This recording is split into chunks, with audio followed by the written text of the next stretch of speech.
প্রবাসীতে আর আসবে না।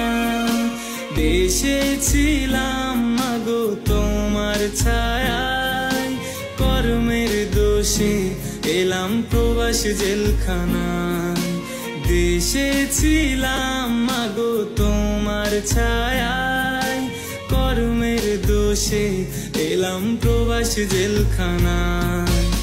আর সহে না মাগো জামিন করো না, তোমার ছেলে প্রবাসীতে আর আসবে না। আর সহে না মাগো জামিন করো না, তোমার ছেলে প্রবাসীতে আর আসবে না।